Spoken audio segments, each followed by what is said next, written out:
1.3 आज करने वाले हैं। इसका इंट्रोडक्शन करेंगे, परिचय जानेंगे टोटल कि इस एक्सरसाइज में, इस प्रश्नावली में एक्चुअली में किस लेवल का क्वेश्चन है। लेकिन भाई मेरे बहुत आसान क्वेश्चन है, हर चीज़ अच्छे से समझ में आ जाएगा। ठीक है, सबसे पहले आपको पता है क्या करना है, फलनों के संयोजन एवं व्युत्क्रमणीय फलन आपको जानना है। मैं लिख रहा हूँ, जानना है अच्छे से। अगर हम इसको इंग्लिश में बताएं तो इसको बोलते हैं कंपोजिशन एंड, अच्छे से, ठीक है, इसको हम क्या बोलते हैं, कॉम्पोजिशन एंड इन्वर्टिबल फंक्शन। तो वाली बात नहीं, ठीक है, ये बोलते हैं हम लोग। अब ये होता क्या है एक्चुअली में, सबसे पहले आपको यही जानना है। ठीक है, ये क्या होता है, दो फलन को अगर हम जोड़ते हैं ना, यानी मिलाते हैं, तो उसी को हम लोग कहते हैं फलनों का संयोजन लोग कहते हैं। तो हमने लिख दिया कि दो फलनों को मिलाने पर एक फलन मिले तो, ठीक है, उसी को हम लोग ये बोलते हैं। ठीक है, अब ध्यान से देखो, दो फलन क्या हो सकता है, मान लो एक फलन बराबर दे दिया कि a गोज टू b, ठीक है मेरे भाई, ठीक है, एक दे दिया, और एक और फलन दे दिया b गोज टू c, यानी कि a कहाँ से आ रहा है, b से, और b कहाँ से आ रहा है, c से आ रहा है। ठीक है, तो इन दोनों को जब हम जोड़ देंगे ना मेरे भाई, क्या कर देंगे, जोड़ेंगे, तो एक नया फलन बन जाएगा a और c का, पहला और लास्ट का।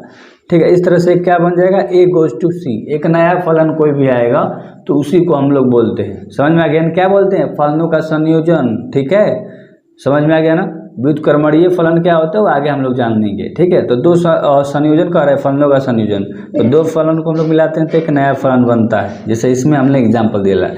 ऐसा नहीं समझ में आया, देखो मान लो हम 3 ओव्यूल लेके आपको समझाते हैं, ध्यान समझना। ठीक है, इसका नाम a है, इसका नाम b है और इसका नाम c है। ठीक है मेरे भाई, अगर हम a और b को क्या करते हैं, मिलाते हैं, अगर हम a b को मिला दिए तो हमारे पास एक नया फलन a और c बन जाएगा। यही तो चीज़ यहाँ पर हमने समझाया था कि a b को कर रहे हैं और b c को, तो एक नया फलन बन रहा है a c। a b करो चाहे b c करो, ठीक है, एक नया फलन क्या तैयार होकर आएगा, a c तैयार होकर आएगा। सिंपल सी बात ये थी, इतना आपको याद करना था, क्योंकि पहले a b ले रखा था a b, फिर क्या ले रखा था b c, ठीक है, और उसके बाद क्या हमारा नया फलन तैयार होकर आया a और c, तो इस तरह से तैयार होके आ गया। वेरी सिंपल था।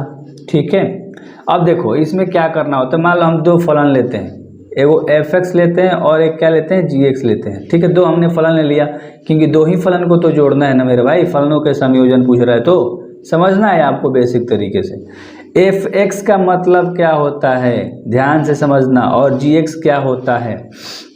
यहाँ पर दो चीज़ आपको समझनी है, इसमें क्वेश्चन में दो वो चीज़ निकालने के लिए पूछता है, FOG और GOF, ये दो चीज़ आपको अच्छे से रट्टा मार लेनी है।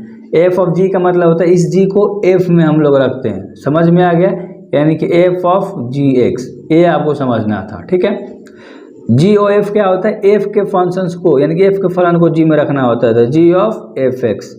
ठीक है, पीछे वाला जो वर्ड होगा, मान लो g है तो gx को हम f में रखेंगे, पीछे क्या है f है तो fx को हम किस में रखेंगे, g में रखेंगे। इस तरह से समझ में आपको अच्छे तरीके से आ गया होगा कि f और g को किस तरह से लिखते हैं, f ऑफ gx, और GOF को कैसे लिखते हैं, g ऑफ fx। कोई दिक्कत वाली बात नहीं थी। अब यहाँ पर देखो एक एग्जाम्पल लेकर समझाता हूँ, एक उदाहरण लेकर आपको समझाता हूँ। ठीक है, मान लो तुम्हारे पास दे दिया fx बराबर, तुम्हारे पास दे दिया मेरे भाई, fx बराबर तुम्हारे पास क्या दिया है, x स्क्वायर दिया है। ठीक है, और तुम्हारे पास gx बराबर दे दिया गया है, gx बराबर तुम्हारे पास क्या दिया है, 3x दिया है। तो इसमें तुमसे पूछ सकता है f और g निकालो या g और f निकालो। ठीक है, तो मान लो तुम्हारे पास क्वेश्चन पूछ रहा है कि f और g बराबर क्या होगा, निकालना है आपको। ठीक है, मिस्टेक हो गया था, थोड़ा सा काटकुट हो गया था। देखो f और g पूछ रहा है तो इसको कैसे हम लिखते हैं, f of g of x का फलन, यही हमने आपको बताया था। चलो f + का 10, gx का वैल्यू क्या पता है, हाँ 3x है, क्या है मेरे भाई, 3x है। अब इसको कंपेयर किससे करना है, fx बराबर x स्क्वायर से। ठीक है, x स्क्वायर से कंपेयर करना है तो इसको हम क्या कर देंगे मेरे भाई, 3x का स्क्वायर कर देंगे। सिंपल सी बात ये थी। चलो ठीक है, तो f ऑफ क्या, 3 का स्क्वायर ना होता है x का स्क्वायर, x स्क्वायर, तुम्हारे पास ये आंसर आ गया। सिंपल सी बात थी, तो वैल्यू ऐसे ही पुट करके बस निकाल देना है। एक और एग्जांपल लेता हूँ, मान लो फिर से हमने दो फलन लिया। ठीक है मेरे भाई, क्या लिया, fx बराबर तुम्हारे पास x स्क्वायर दिया है। ठीक है, और एक और एग्जाम्पल में क्या रहता है, फलन मान लो gx बराबर तुम्हारे पास log x दिया है। सिंपल सी बात थी। तो इसमें तुमको बोल रहा है कि f और g क्या होता है, मान लो f और g तुम्हें निकालना है, तो f + का 10 g ऑफ x का फंक्शन, g ऑफ x का फलन। समझ में आ गया ना, फंक्शन या फलन तो एक ही चीज़ है। ठीक है, हो गया। अब gx के जगह पे तुम्हारा मान दिया है, क्या दिया है, log ऑफ x, तो f + का 10, और यहाँ से तुम्हारा मेरे भाई क्या आ जाएगा, इसके जगह पे log ऑफ x आ जाएगा। बस सिंपल सी बातें थी। तो कंपेयर इससे करना है, इससे एफ ऑफ एक्स बराबर क्या दिया है, एक्स स्क्वायर से कंपेयर करना है। तो F of log x, F of x की जगह पे एक्स स्क्वायर है, समझना ध्यान से, ठीक है। तो एफ ऑफ क्या हो जाएगा, एक्स की जगह पे हम क्या रखेंगे, एल ओ जी, क्योंकि जी एक्स, अरे यार जी एक्स की जगह पे वैल्यू रखना है, नहीं तो हम कंपेयर कर रहे हैं इसे, यानी कि इसकी जगह पे स्क्वायर आ जाएगा। तो लॉग ऑफ एक्स दिया है तो इसका स्क्वायर करोगे तो एफ ऑफ जी क्या हो जाएगा, लॉग ऑफ एक्स स्क्वायर, बस बन गया। इसमें एक और चीज़ बताया था ना कि व्युत्क्रमणीय फलन क्या होता है, ध्यान समझिएगा।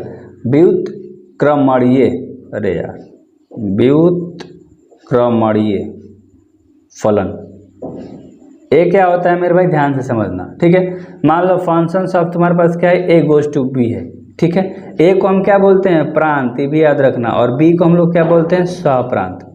कोई दिक्कत वाली बात नहीं होनी चाहिए। तो इसका उल्टा व्युत्क्रमण का मतलब क्या होता है, इन्वर्स। इन्वर्स समझते हो ना, बताया था ना इन्वर्टिबल फंक्शन, अभी तुरंत जस्ट हेडिंग में बताया था। तो इन्वर्स का मतलब होता है उल्टा, इसका उल्टा हो जाएगा। मान लो कोई एक और जी फंक्शन तैयार होगा तो इसका उल्टा क्या हो जाएगा, बी गोज टू ए हो जाएगा, ठीक है। इतना आपको इसमें समझना था क्योंकि ये बदल जाता है, बस यही आपको याद रखना था। तो अगर इसमें एफ ऑफ जी पूछेगा तो इसका वैल्यू क्या आना चाहिए, बी, यानी कि यहाँ वाला आना चाहिए स्वप्रांत, ठीक है। अगर जी ऑफ एफ इसमें करना है तो हमारा ए आना चाहिए, यानी कि इस वाले को आना चाहिए, बस सिंपल, क्योंकि ये उल्टा हो जा रहा है, ठीक है। क्योंकि ए जो है बी से आ रहा है, बी जो है ए से आ रहा है, तो जहाँ से स्वप्रांत होता है वहीं तो हमारा होता है मेन। तो एफ ऑफ जी बराबर बी और एफ जी ओ एफ बराबर ए हो गया, सिंपल सी बातें थी। और रिजल्ट आना चाहिए इस तरह से, अगर रिजल्ट आता है तो ये क्या है, इन्वर्टिबल फंक्शन है, इस तरह से रिजल्ट आता है। तो देखो कैसे रिजल्ट आता है, मैं आपको समझा देता हूँ कि आप कैसे समझोगे। मान लो एक एग्जांपल, 2 चैप्टर आपने पढ़ा होगा ना अच्छे तरीके से, x बराबर क्या है, साइन थीटा है, अच्छे तरह से समझना, ठीक है। तो इसमें x क्या है मेरे भाई, सबसे पहले वाला क्या होता है, प्रांत, x क्या है इसमें, प्रांत, और साइन थीटा, तो थीटा पूछ रहे तो थीटा इसमें क्या हो जाएगा, स्वप्रांत, समझ रहे हो, स्वप्रांत। अगर हम इसका इन्वर्स करेंगे, इसका हम इन्वर्स करेंगे, व्युत्क्रम निकालेंगे इसका, ठीक है, तो क्या हो जाएगा, साइन इन्वर्स x बराबर क्या हो जाएगा, थीटा, ठीक है। और इसमें फिर क्या हो जाएगा, x बराबर क्या हो जाएगा, प्रांत, ध्यान से समझना, साइन इन्वर्स x बराबर क्या हो गया, थोड़ा सा मिस्टेक कर दिया क्या यार, हाँ सॉरी, यहाँ पर उल्टा लिख दिया यार, ठीक है। बस कुछ नहीं करना है, थीटा प्रांत होगा और x तुम्हारा स्वप्रांत होगा, बस उल्टा लिख दिया था, ठीक है। तो अच्छे से समझना। अब इन दोनों में चेंज हो जाएगा, तो यहाँ पर x तुम्हारा क्या हो जाएगा मेरे भाई, प्रांत, यहाँ पर x क्या हो जाएगा, प्रांत हो जाएगा, ध्यान समझना, और थीटा इसमें हो जाएगा स्वप्रांत। तो दोनों आपस में क्या हो गया, बदल गया, इन्वर्स निकाले तो सिंपल सी बात थी। जो पहले प्रांत था वो इसमें स्वप्रांत बन गया, और जो इसमें स्वप्रांत था वो इधर आगे क्या बन गया, प्रांत बन गया। तो यही तो था, बस सिंपल सी बातें थी, बस इतना ही आपको इसमें इंट्रोडक्शन में समझना था। बस एक और चीज़ समझना था, इसमें एक लाइन में लिख दो, अगर एकाएकी आच्छादक आप सिद्ध कर देते हो ना, एकाएकी आच्छादक क्या होता है, एकाएकी आच्छादी क्या होता है, एकाएक और आच्छादक आप निकालते हो, एकाएक और आच्छादक अगर दोनों आप अलग अलग निकाल देते हो, ठीक है, और दोनों को मिलाकर मान लो एकाएकी आच्छादक आप सिद्ध कर देते हो, कोई क्वेश्चन पूछ रहे तो, क्योंकि हम लोग 1.2 में एकाएकी आच्छादक सीखें कैसे निकलता है, पहले एकाएक निकालना होता है फिर आच्छादक निकालना होता है। ये दोनों चीज़ का आंसर हाँ हो जाएगा तो एकाएकी आच्छादक होता है। और जब एकाएकी आच्छादक आप सिद्ध कर दोगे ना मेरे भाई, तो उसी को हम लोग क्या बोलते हैं, इन्वर्टिबल फंक्शन बोलते हैं। इन्वर्टिबल फंक्शन यानी कि व्युत्क्रमणीय फलन, व्युत्क्रमणीय फलन, इसी को हम लोग बोलते हैं। बस यही इंट्रोडक्शन पार्ट था, आगे पूरा अच्छे तरीके से आप प्रश्नावली करोगे।